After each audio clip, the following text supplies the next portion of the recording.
आता हूं सुनो रक्त से लिखी हुई कुर्बानी, जिसके कारण मिट्टी भी चंदन है राजस्थानी। इतिहास में एक प्रसंग है कि पहली बात तो किसी के 2 घंटे की फिल्म बना देने से, किसकी एक कहानी लिख देने से, किसके कुछ अंश कर देने से जो राजस्थान का, राजपूताने का जो गौरवशाली इतिहास है, उसकी एक कण भी प्रभावित नहीं हो सकती, बशर्ते कि हम सही इतिहास पीढ़ियों को बताते रहें। तो मुझे अब स्मरण आ रही है, मैं आप लोगों को सुना देता हूं। पंडित नरेंद्र मिश्र जी, जो मेवाड़ राजवंश के राज्य कवि भी हैं और हिंदी के बड़े महनीय वीर रस के कवि हैं, उन्होंने एक अद्भुत प्रसंग महारानी पद्मिनी के इस सारे जौहर पर और इस सब पर लिखा है। वो सुनने लायक है और विशेष रूप से उसमें गोरा बादल जैसे 2 चरित्र जो वीरता, शूरता, स्वामी भक्ति और अपनी मिट्टी के प्रति समर्पण के अप्रतिम प्रतिमान है। अद्भुत कविता है, मुझे स्मरण है तो मैं आपको सुनाता हूं कि दोहराता हूं सुनो रक्त से लिखी हुई कुर्बानी, जिसके कारण मिट्टी भी चंदन है राजस्थानी। रावल रत्न सिंह को छल से कैद किया खिलजी ने। अब वो आए थे उनके घर पर खिलजी। एक सामान्य संस्कार होता है, एक सामान्य अतिथि देवो भव होता है, पधारो हमारे देश का एक संस्कार होता है कि योद्धा हैं, अगर आपके शत्रु हैं, लड़ाई हुई है, उसके बाद भी अगर संधि हुई है, घर तक आए हैं, तो उसी सौम्यता में महाराणा उनको छोड़ने गए बाहर तक और वहां उनको छल पूर्वक कैद कर लिया गया, क्योंकि वो छली प्रजाति है। तो अब इसको महाराणा वहां कैद हैं और यहां अब ये प्रसंग है कि दोहराता हूं सुनो रक्त से लिखी हुई कुर्बानी, जिसके कारण मिट्टी भी चंदन है राजस्थानी। रावल रत्न सिंह को छल से कैद किया खिलजी ने, कालजयी मित्रों से मिलकर दगा किया खिलजी ने। खिलजी का चित्तौड़ दुर्ग में एक संदेशा आया, जिसको सुनकर शक्त शौर्य पर फिर अंधियारा छाया। 10 दिन के भीतर न पद्मिनी का डोला यदि आया, यदि न रूप की रानी को तुमने दिल्ली पहुंचाया, तो फिर राणा रत्न सिंह का शीश कटा पाओगे और शाही शर्त न मानी तो फिर पीछे पछताओगे। अब ये एक संदेश आता है चित्तौड़ के किले में, तो पूरे किले में बड़ी अफरा तफरी मच जाती है कि महाराणा पहले ही नहीं है और अब ये नया हमारे पर क्या आ गया। तो यह दारुण संवाद लहर सा तोड़ गया रण भर में, यह बिजली की तरह क्षित से फैल गया अंबर में। महारानी हिल गई, शक्ति का सिंहासन डोला था सतीत्व मजबूर, जुल्म विजयी स्वर में बोला था। रुष्ट हुए बैठे थे सेनापति गोरा रणधीर, जिनसे रण में भय खाती थी खिलजी की शमशीर। महाराणा के एक अद्भुत सेनापति थे, अद्भुत योद्धा थे, जिनसे पूरा खिलजी वंश और सारे आतताई डरते थे। सेनापति गोरा और उनके भतीजे थे बादल, जो वीरता के अप्रतिम प्रतिमान है, जैसा मैंने कहा। तो जब ये प्रसंग तय हुआ कि महारानी पद्मिनी को शीशे में दिखा दिया जाएगा और ये सब हुआ, इतिहास में ये प्रसंग है और नरेंद्र मिश्र जी ने अपनी कविता में लिखा है, तो इस बात पर वो नाराज हो गए। उन्होंने कहा कि मैं सेनापति हूं, मेरा बोलने का अधिकार नहीं, पर यह संभव नहीं है, कोई व्यक्ति ऐसे भी क्यों देखे। तो राणा रतन सिंह ने सुनते हैं कहा है कि तुम राजनीति नहीं जानते हो, हर समय तलवार निकाल लेते हो, चलो। तो वो नाराज हो गए और वो किला छोड़कर चले गए। तो ये था कि जिससे रण में भय खाती थी खिलजी की शमशीर, रुष्ट हुए बैठे थे सेनापति गोरा रणधीर, अन्य अनेकों मेवाड़ी योद्धागढ़ छोड़ गए थे, रत्न सिंह की संधि नीति से नाता तोड़ गए थे। पर रानी ने प्रथम वीर गोरा को खोज निकाला, वन वन भटक रहा था मन में तिरस्कार की ज्वाला। यह लोक श्रुति है कि महारानी स्वयं घोड़े पर सवार होकर अपनी अंगरक्षिकाओं को लेकर, कोई विश्वस्त साथियों को लेकर जंगल जंगल गई और एक जगह पर उन्हें एक पेड़ के नीचे सेनापति गोरा तलवार लिए मिल गए। तो वहां उनसे उन्होंने बात की। पर रानी ने प्रथम वीर गोरा को खोज निकाला, वन वन भटक रहा था मन में तिरस्कार की ज्वाला। गोरा से पद्मिनी ने खिलजी का पैगाम सुनाया, गोरा को पद्मिनी ने खिलजी का पैगाम सुनाया, मगर वीरता का अपमानित ज्वार नहीं मिट पाया। बोला मैं तो बहुत तुच्छ हूं, राजनीति क्या जानूं। अव्यंग में कहता है कष्ट में है, दुख में है, पूरी परंपरा, पूरा वंश उसने सेवा में लगाया मेवाड़ राजवंश के और वहां से अपमानित होकर लौटा है, तो कष्ट में है। तो सेनापति कहता है कि बोला मैं तो बहुत तुच्छ हूं, राजनीति क्या जानूं, निर्वासित हूं राज मुकुट की हट कैसे पहचानूं। बोली पद्मिनी समय नहीं है वीर क्रोध करने का, अगर धरा की यान मिट गई घाव नहीं भरने का। दिल्ली गई पद्मिनी तो फिर पीछे पछताओगे, जीते जी रजपूती कुल को दाग लगा जाओगे। राणा ने जो किया कहा वह माफ करो सेनानी, यह कह गोरा के चरणों पर झुकी पद्मिनी रानी। अब पद्मिनी, महारानी पद्मिनी, मेवाड़ राजवंश की आभा, मेवाड़ राजवंश की ज्योति, वो सेनापति को प्रणाम कर रही है चरणों में झुक के। ये क्या दृश्य है ये क्या करती हो। गोरा पीछे हट बोला और रजपूती गरिमा का फिर धधक उठा था शोला। महारानी हो तुम सिसोदिया कुल की जगदम्बा हो, प्राण प्रतिष्ठा एक लिंग की ज्योति अग्निगंधा हो। किन शब्दों से सम्मानित कर रहा है महारानी को। वो उस समय कैसी स्थिति रही होगी महारानी की कि पति कैद में है, जहां जंगल में हूं, लेकिन वो उनको बता रहा है कि आप कौन हो। महारानी हो तुम सिसोदिया कुल की जगदम्बा हो, प्राण प्रतिष्ठा एक लिंग की ज्योति अग्निगंधा हो, जब तक गोरा के कंधे पर दुर्जय शीश रहेगा। और यह प्रतिज्ञा भारतीय इतिहास में देखिए तो पितामह भीष्म ने जो कहा था कि आई हुई मृत्यु से कहा अजय भीष्म ने, योग नहीं जाने का अभी ऐसे जानकर, और जो मृत्यु है वो कोने में हाथ जोड़कर खड़ी रही कि अभी भीष्म नहीं जाएंगे, जब सूर्य दूसरी दिशा में चले जाएंगे तब जाएंगे। लेकिन ये दूसरी बार हो रहा है कि मृत्यु से वो कह रहे, कहते हैं कि जब तक गोरा के कंधे पर दुर्जय शीश रहेगा, महाकाल से भी राणा का मस्तक नहीं कटेगा। तुम निश्चिंत रहो महलों में देखो समर भवानी, और खिलजी देखेगा केसरिया तलवारों का पानी। खिलजी देखेगा केसरिया तलवारों का पानी। राणा के सकुशल आने तक गोरा नहीं मरेगा, एक पहर तक सिर कटने पर भी धड़ युद्ध करेगा। एक लिंग की शपथ, महाराणा वापस आएंगे, महाप्रलय के घोर प्रबंजन भी न रोक पाएंगे। शब्द शब्द मेवाड़ी सेनापति का था तूफानी, और शंकर के डमरू में जैसे जागी वीर भवानी, जिसके कारण मिट्टी भी चंदन है राजस्थानी। दोहराता हूं सुनो रक्त से लिखी हुई कुर्बानी।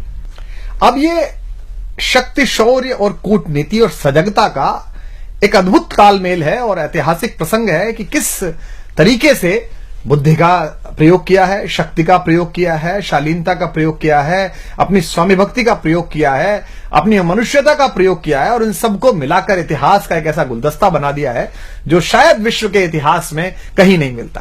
तो जिसके कारण मिट्टी भी चंदन है राजस्थानी। तो लिखते हैं नरेंद्र मिश्र जी के, खिलजी मचला था पानी में आग लगा देने को, पर पानी प्यासा बैठा था ज्वाला पी लेने को। गोरा का आदेश हुआ सज गए 700 डोले, योजना बनी कि भाई आएंगे पद्मिनी, चलो ठीक है। अब कैसे आएंगी? तो 700 डोले सजाए गए, हर डोले में एक मेवाड़ी वीर बैठा, 4 कहार, 5 लोगों की एक पालकी, और अपने 700 सहेलियों के साथ आएंगी। तुरंत तैयार हो गया खिलजी के, ये तो बहुत अच्छा है, ऐसा इतिहास में है और वो भी लिखते हैं। तो अब किस तरीके से इसको किया है, इस पूरे प्रसंग को देखिए कि गोरा का आदेश हुआ सज गए 700 डोले, और बांकुरे बादल से गोरा सेनापति बोले खबर भेज दो, खिलजी पर पद्मिनी स्वयं आती है, अन्य 700 सखियां भी वो संग लिए आती है। स्वयं पद्मिनी ने बादल का कुमकुम तिलक किया था, दिल पर पत्थर रखकर भीगी आंखों से विदा किया था। एक युवा तेजस्वी योद्धा और मातृवत मां पद्मिनी ने जब उसे विदा किया होगा, दृश्य देखिए। और 700 सैनिक जो यम से भी भिड़ सकते थे, हर सैनिक सेनापति था, लाखों से लड़ सकते थे, एक एक कर बैठ गए, सज गई डोलियां पल में, मर मिटने की होड़ लग गई मेवाड़ी दल में, मर मिटने की होड़ लग गई थी मेवाड़ी दल में। हर डोली में एक वीर था, 4 उठाने वाले, 5 ही शंकर के गण की तरह समर मत वाले, 5 ही अपने आप में अद्भुत थे। बजा कूच शंख सैनिकों ने जयकारी लगाई, हर हर महादेव की ध्वनि से दशों दिशा लहराई। गोरा बादल के अंतस में जगी ज्योति की रेखा, मातृभूमि चित्तौड़ दुर्ग की ओर फिर जी भर कर देखा, मातृभूमि चित्तौड़ दुर्ग को फिर जी भर कर देखा। कर अंतिम प्रणाम घोड़ों पर चढ़े सुभग अभिमानी, उन्हें पता है कि वो जहां जा रहे हैं वहां से जीवित वापस आना बहुत मुश्किल है। कर अंतिम प्रणाम घोड़ों पर चढ़े सुभट अभिमानी, देशभक्ति की निकल पड़े लिखने को अमर कहानी, जिसके कारण मिट्टी भी चंदन है राजस्थानी। दोहराता हूं सुनो रक्त से लिखी हुई कुर्बानी। जा पहुंचे डोलियां एक दिन खिलजी की सरहद में, उधर दूत भी जा पहुंचा खिलजी के रंग महल में। बोला शहंशाह पद्मिनी मलिका बनने आई है, रानी अपने साथ हुस्न की कलियां भी लाई है, एक मगर फरियाद फकत उसकी पूरी करवा दो, राणा रतन सिंह से केवल एक बार मिलवा दो। खिलजी उछल पड़ा यह कह फौरन हुक्म दिया था, खिलजी उछल पड़ा यह कह फौरन हुक्म दिया था, बड़े शौक से मिलने का सही फरमान दिया था। बस एक बार भेंट करना चाहती हैं। अब भेंट में क्या था कि महारानी के डोले में कविता कहती है कि एक लोहार बैठा हुआ था और साथ में ये गए थे सेनापति जी, ताकि वो बेड़ियां काट सके। वह शाही फरमान दूत ने गोरा तक पहुंचाया, गोरा झूम उठे क्षण बादल को पास बुलाया। बोले बेटा वक्त आ गया अब कट मरने का, बोले बेटा वक्त आ गया है अब कट मरने का, मातृभूमि मेवाड़ दरा का दूध सफल करने का।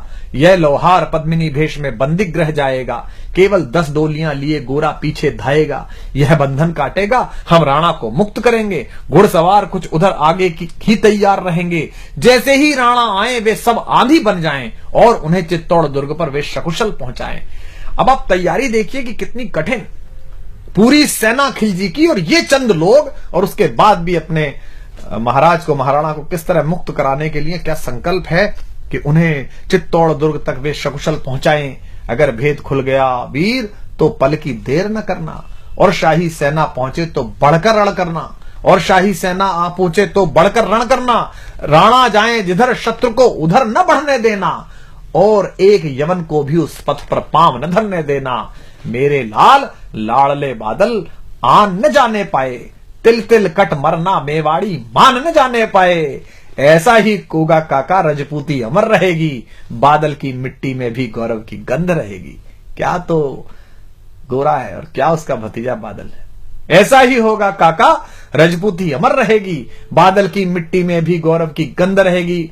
तो फिर आ बेटा बादल सीने से तुझे लगा लूं, हो न सके शायद अब मिलना, अंतिम लाड़ लड़ा लूं। यह कह बाहों में भरकर बादल को गले लगाया। धरती कांप गई, अंबर का अंतस मन भर आया।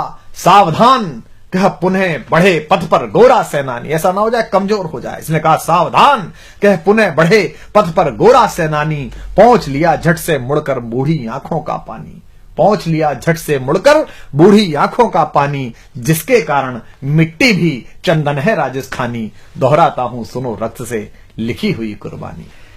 तो अब योजना का क्रियान्वयन देखिए आप कि गोरा की चातुरी चली, राणा के बंधन काटे, छांट छांट कर शाही पहरेदारों के सर काटे। लिपट गए गोरा से राणा गलती पर पछताए।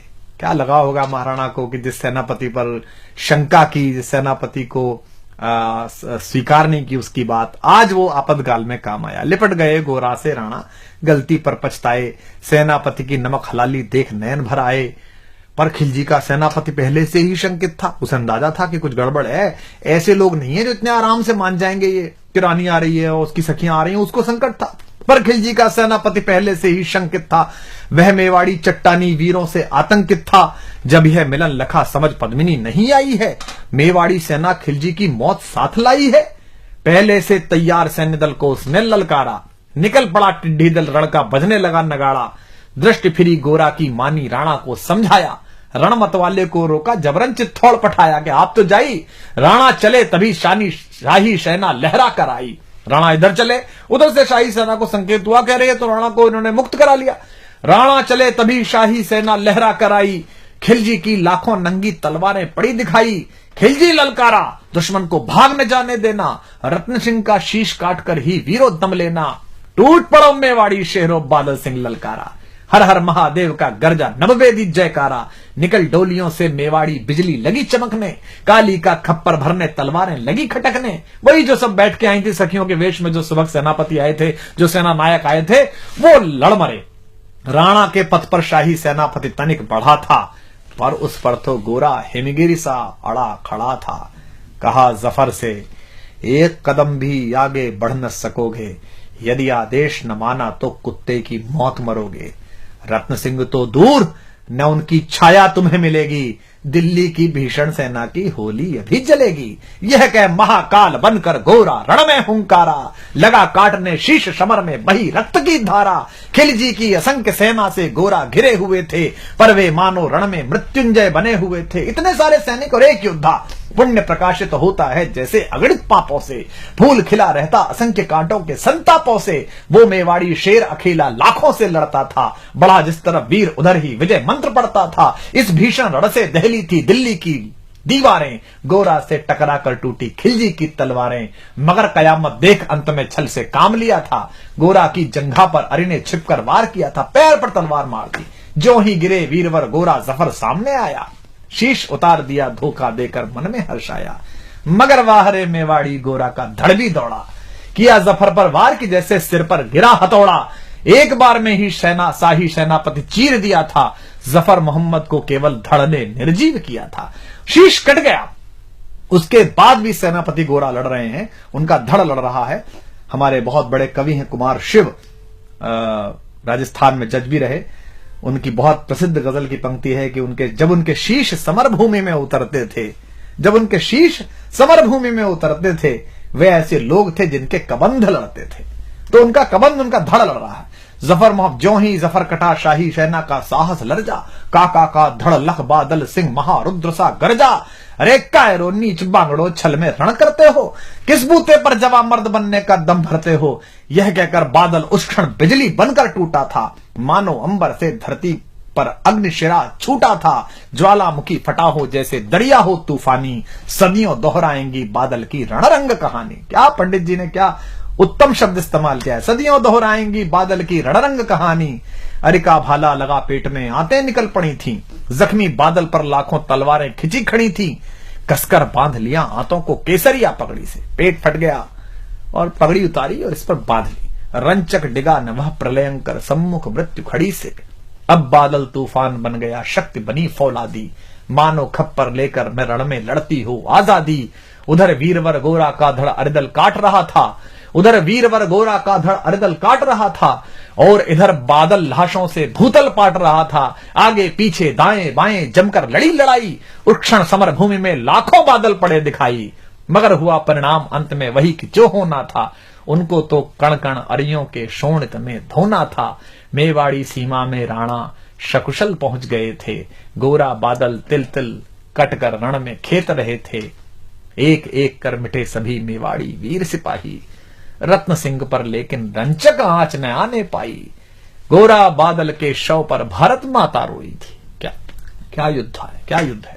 गोरा बादल के शव पर भारत माता रोई थी, उसने अपनी दो ज्वलंत प्यारी मणियां खोई थी। धन्य धरा मेवाड़, धन्य गोरा बादल अभिमानी, जिनके बल से रहा पद्मिनी का सतत्व अभिमानी। धन्य धरा मेवाड़, धन्य गोरा बादल बलिदानी, जिनके बल से रहा पद्मिनी का सतत्व अभिमानी। जिनके कारण मिट्टी भी है चंदन राजस्थानी, दोहराता हूं सुनो रक्त से लिखी हुई कुर्बानी। दोहराता हूं सुनो रक्त से लिखी हुई कुर्बानी।